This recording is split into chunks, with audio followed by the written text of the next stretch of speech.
Bienvenue dans notre rétrospective 2023. L'UNASP inaugure le premier musée d'archéologie biblique en Amérique du Sud et expose une riche collection de preuves de la Bible. Les communicateurs adventistes se réunissent à Budva, au Monténégro, pour une formation aux médias et à la technologie lors de Gain Europe. Le prince d'Eswatini et les gardes royaux se font baptiser dans ce pays du sud de l'Afrique. Vers une reconstruction post-pandémie, ADRA stimule l'autonomie des communautés pour un développement durable dans le sud de l'Inde. Restez à l'écoute des nouvelles de l'Église adventiste mondiale sur la rétrospective d'ANN de 2023.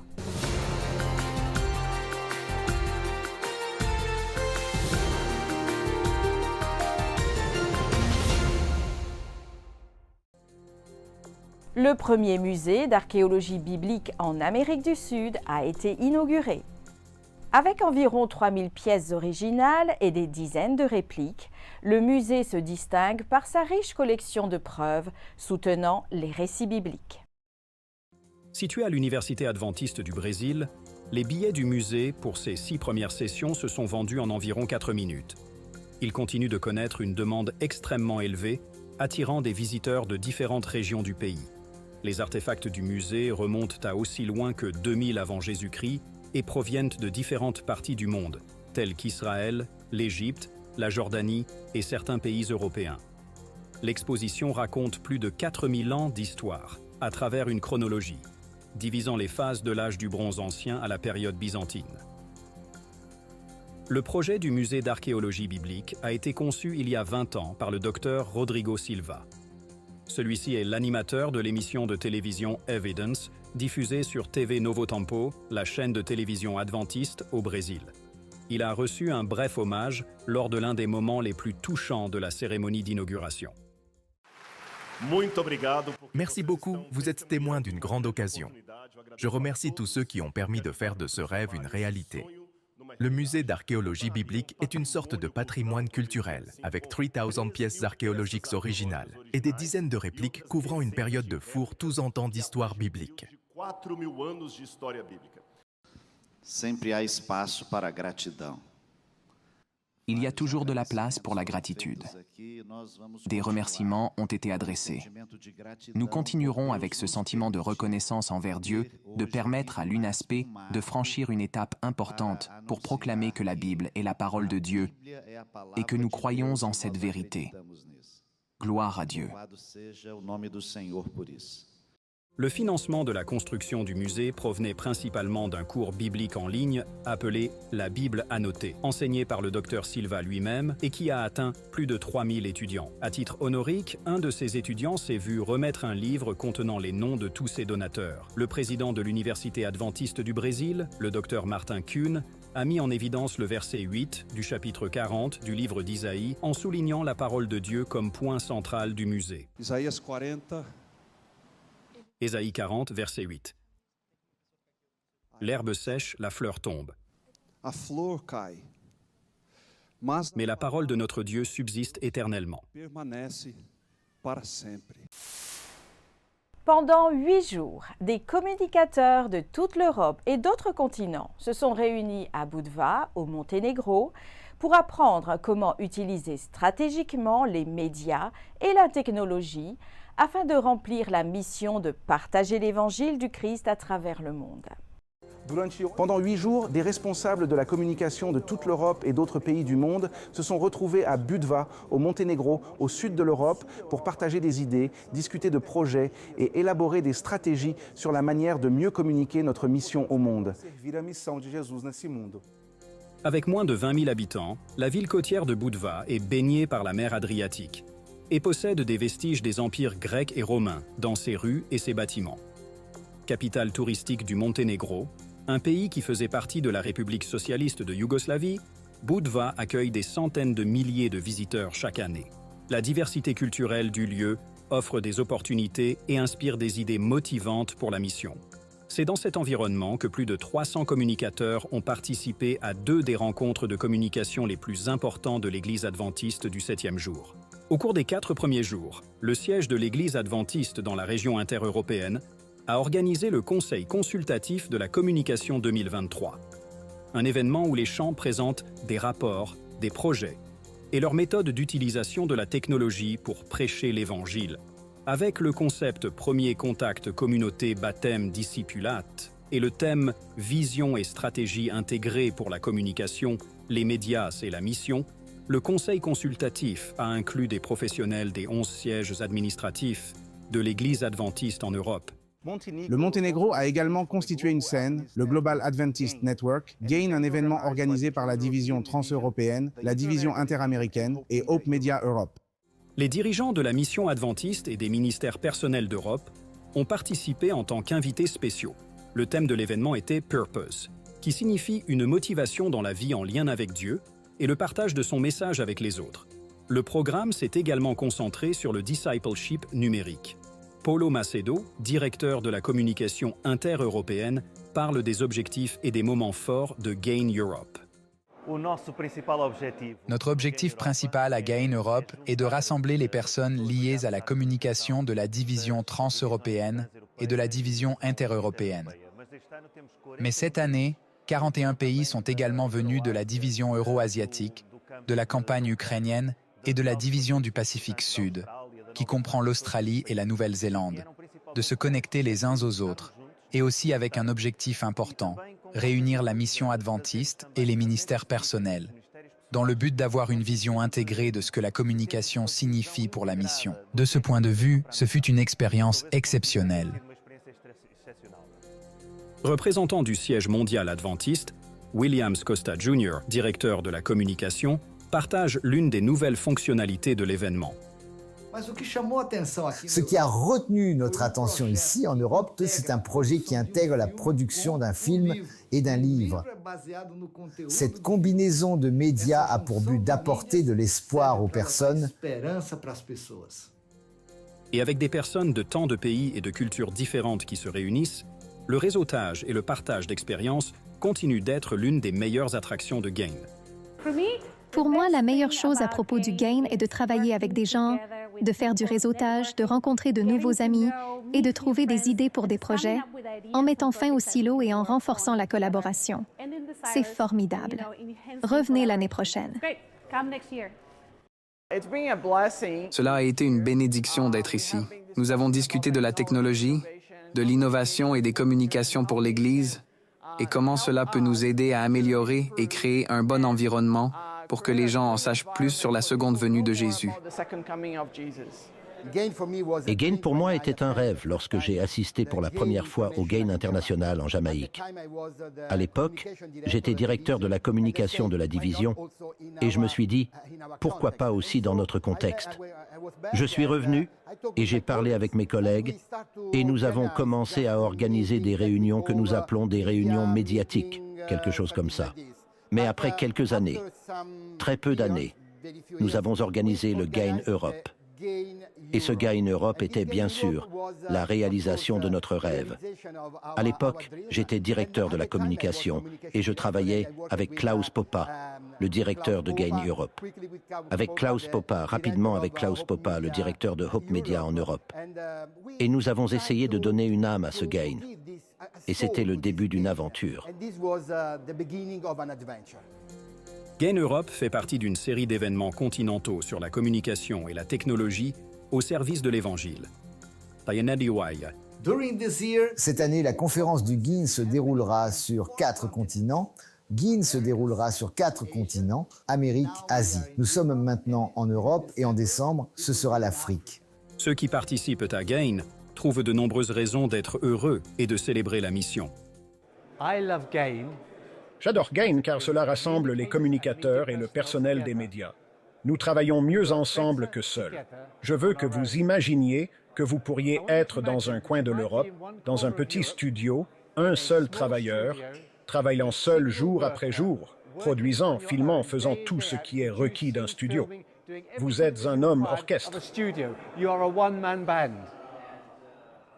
Et chacun d'entre nous se sent seul et a besoin de se rassembler pour rencontrer des amis et des collègues qui partagent nos expériences.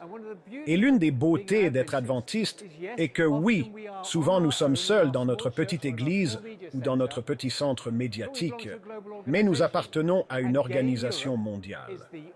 Et Gain Europe est l'organisation qui nous aide à nous rassembler pour créer des réseaux et comprendre comment atteindre l'Europe avec l'Évangile dans le contexte de la compréhension de l'Europe. C'est ce que j'aime chez Gain. Nous sommes ici, en plein cœur de l'Europe, des personnes de la division intereuropéenne, des personnes de la division transeuropéenne et d'autres venant du monde entier. Notre mission est d'amener le Christ en Europe à nouveau au 21e siècle. Le prince d'Eswatini, un pays d'Afrique australe bordant le Mozambique et l'Afrique du Sud, a été baptisé. 24 autres personnes, dont 4 guerriers de la sécurité personnelle du prince, ont également accepté Jésus-Christ comme leur sauveur. Noël Sibanda partage cette incroyable histoire. Mandla Chabangu, pasteur de l'église adventiste de Lozita, a déclaré que la visite du président de la conférence générale en février de cette année a joué un rôle très important dans la conversion du prince, car ce dernier a eu une très bonne interaction avec lui sur des questions spirituelles. Lorsque le dirigeant mondial, le docteur Ted Wilson, nous a rendu visite cette année, le prince Temsimba a également invité le prince Banzile. Ce jour-là, ce dernier a déclaré « Je veux faire partie de cette église ». Des dizaines de personnes et des membres d'église de la famille royale, y compris la communauté de l'église locale, ont assisté à cet événement prestigieux et médiatisé, officié par le président de la division, le docteur Akombwa, et les dirigeants locaux à l'église adventiste de Lozita. En prenant les vœux de baptême, les 24 nouveaux convertis étaient heureux de rejoindre l'église adventiste du 7e jour. Le prince s'est fait baptiser dans la rivière voisine pour signifier son amour pour la nature, rendant le moment plus particulier. Des dizaines de membres d'église et des locaux sont venus nombreux pour assister au baptême du prince, baptisé au nom du Père, du Fils et du Saint-Esprit. Je me sens tellement chez moi. Et cet accueil chaleureux et incroyable de l'église, du fond de mon cœur, j'apprécie humblement ce moment, un moment spécial dans la vie et un voyage incroyable que nous attendons avec impatience. Après le baptême du prince, tout comme l'histoire de l'eunuque éthiopien dans les Écritures, 4 de ces guerriers royaux ont donné leur vie à Jésus. Ils ont pris leur vœu de baptême et ont tous été baptisés dans l'église adventiste. C'est un signe que le prince est très actif dans l'évangélisation, alors que nous nous lançons tous dans notre plan stratégique « J'irai ». Le prince est déjà en action, comme en témoigne le travail qu'il accomplit en Eswatini. L'impact de Sa Majesté royale est vraiment marquant en termes d'évangélisation lorsqu'il se mêle à tout le monde, d'après ce que j'ai vu et vécu lorsque nous sommes dans les régiments avec les autres régiments dans l'une des résidences royales. Alors que je parle, une étude biblique va commencer. Je me sens très bien, c'est fou. Comme si je n'avais jamais pensé que ce jour arriverait, et je suis trop content. Comment ça va aujourd'hui depuis que vous avez accepté le Christ? Je suis très reconnaissant et heureux de l'avoir accepté comme mon sauveur. Le président de l'Union de fédération de l'Afrique australe, la SAU, le Dr Paul Chongwei, a déclaré que ce moment rendait humble.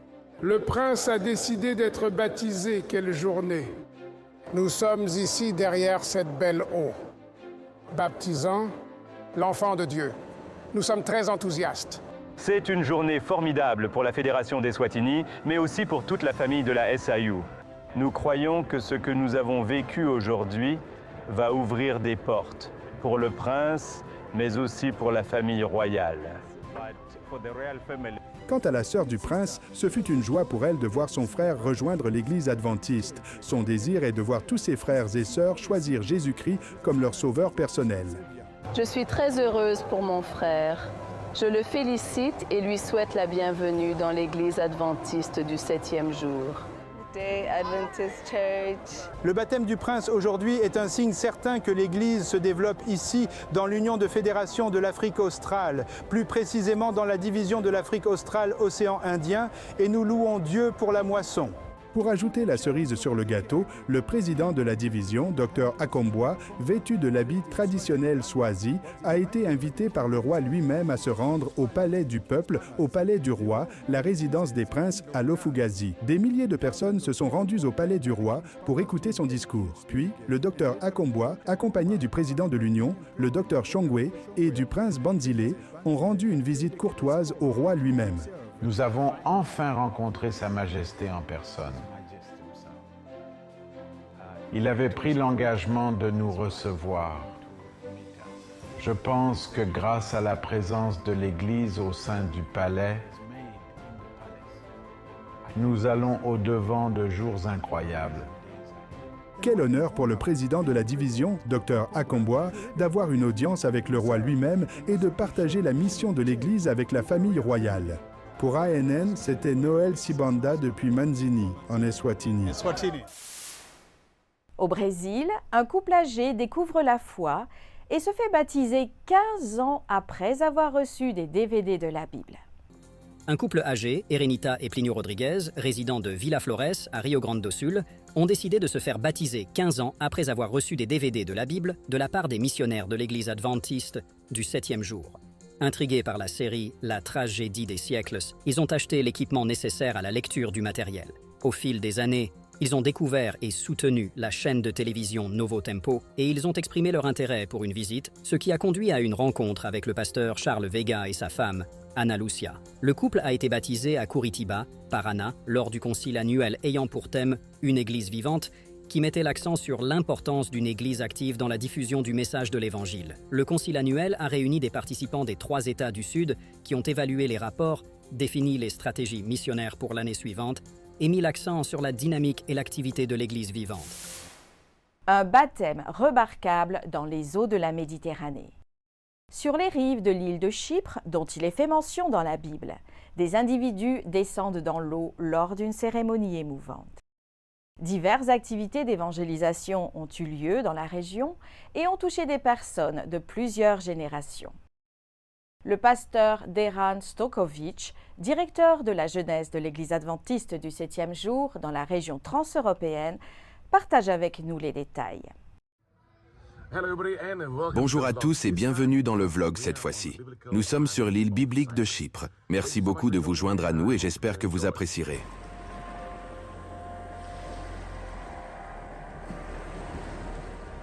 Jour du baptême. Oui, nous avons 2 dames.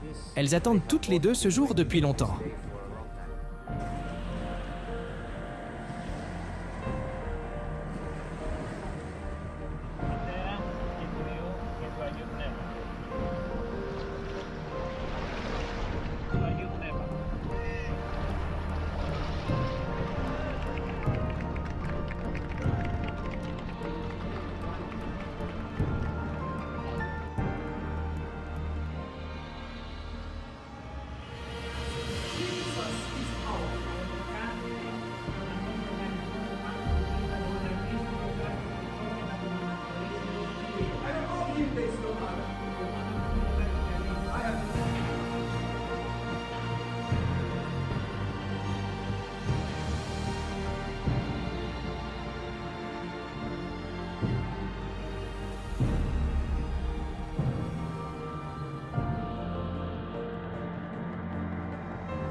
ADRA, l'Agence adventiste de développement et de secours, impacte le monde alors qu'elle cherche à autonomiser les communautés et à transformer des vies grâce au développement durable.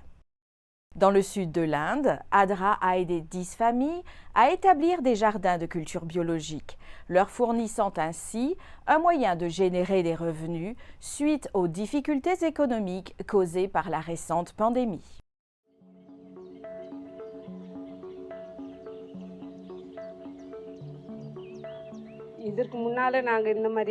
Nous n'avons jamais jardiné comme ça auparavant. Malgré cela, ADRA nous a tout appris. Ils nous ont appris comment cultiver. Nous avons fait comme ils ont dit. Tomates, aubergines, fèves, courges amères, maïs. Tout nous était utile. Pendant la pandémie de COVID, il nous était difficile d'accéder à la nourriture. Mais ADRA nous a aidés en fournissant des fonds pendant 3 mois.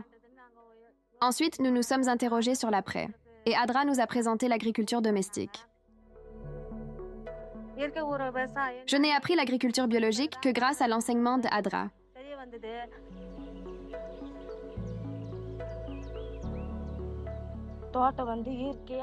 Ils nous ont inspirés à faire l'agriculture biologique et nous ont montré les méthodes.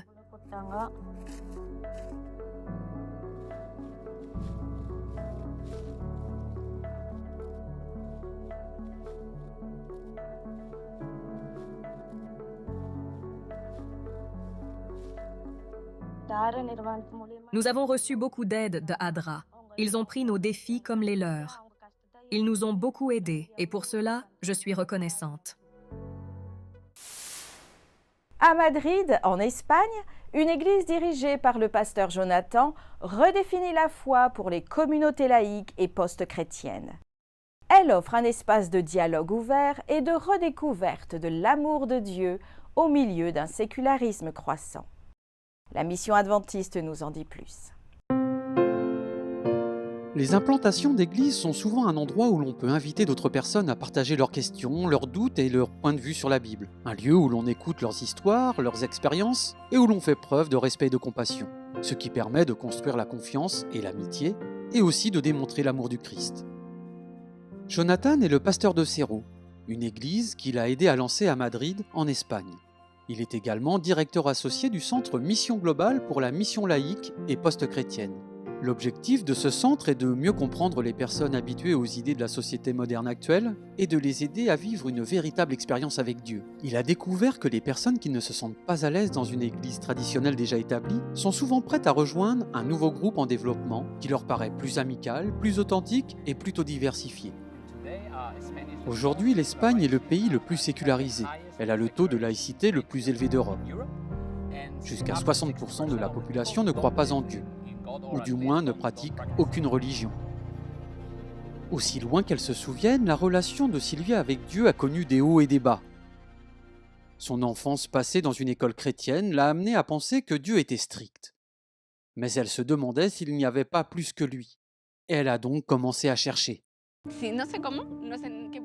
Je ne me souviens plus de ce que j'ai écrit, mais un jour j'ai cherché sur Google et j'ai trouvé Cerro. J'y suis allée seule et à ma grande surprise, je me suis sentie très à l'aise. J'ai apprécié l'expérience et j'ai commencé à voir Dieu sous un jour différent. Je voulais rouvrir cette porte, le laisser rentrer à nouveau dans ma vie. Je suis passée de « je ne crois pas en toi » à « cela ne peut pas être une coïncidence ». Il frappait à nouveau à la porte de mon cœur. J'ai alors commencé à le regarder d'une manière différente. Je voulais mieux le connaître, le redécouvrir au sein de Cerro, sans préjugés. Je dois remercier mon église Cerro pour cela. Elle a entamé une relation avec nous et petit à petit, elle a décidé de se faire baptiser au bout de 2 ans. À Cerro, je me sens aimée et c'est quelque chose d'absolument magnifique. Pour moi, c'est la principale différence. Avec Dieu, habituellement, je me sentais jugée. Mais maintenant, pour moi, Dieu n'est qu'amour. Sylvia n'est qu'un exemple des personnes dont la vie a été transformée grâce à Cerro. Cette communauté continue à se développer. C'est pourquoi elle construit un nouvel espace pour accueillir davantage de monde et étendre ses services afin d'aider à résoudre les problèmes de société. Nous ne voulons pas nous contenter d'ouvrir le jour du sabbat. Nous voulons un centre d'influence qui aide les personnes souffrant de troubles mentaux. Un café où nous vendrons de la nourriture végétalienne et végétarienne. Les revenus serviront à soutenir la santé mentale des personnes qui n'ont pas les moyens de s'offrir une thérapie mentale. En particulier en Europe, et je dirais que dans le cas de l'Espagne, le nombre de suicides a triplé après la pandémie du Covid. Merci pour vos prières en faveur des membres de CERO qui servent avec compassion et gentillesse. Pour en savoir plus sur les efforts d'implantation d'églises telles que CERO, visitez globalmissioncenters.org. Merci également pour votre soutien à la Global Mission. Merci d'avoir suivi ANN. Rejoignez-nous la semaine prochaine pour plus de nouvelles du siège de l'Église adventiste du 7e jour. Saviez-vous que l'Église adventiste du 7e jour a une chaîne YouTube où vous pouvez regarder ANN Vidéo, ANN In-Depth et plein d'autres vidéos étonnantes sur la prophétie, la santé et l'étude de la Bible? Cliquez sur le bouton « S'abonner » pour ne jamais manquer une nouvelle vidéo. Vous pouvez également nous laisser un commentaire ou un sujet de prière, car une équipe prie pour vous 24 heures sur 24 et 7 jours sur 7. Avant de nous quitter, voici une bonne nouvelle tirée des Proverbes au chapitre 3 et au versets 5 et 6. Confie-toi en l'Éternel de tout ton cœur et ne t'appuie pas sur ta sagesse. Reconnais-le dans toutes tes voies et il aplanira tes sentiers. Ainsi s'achève notre programme de cette semaine. N'oubliez pas que vous pouvez toujours visiter adventiste.news/fr pour des nouvelles quotidiennes et des vidéos. À la semaine prochaine pour d'autres nouvelles de foi, d'amour et d'espérance. Que Dieu vous bénisse.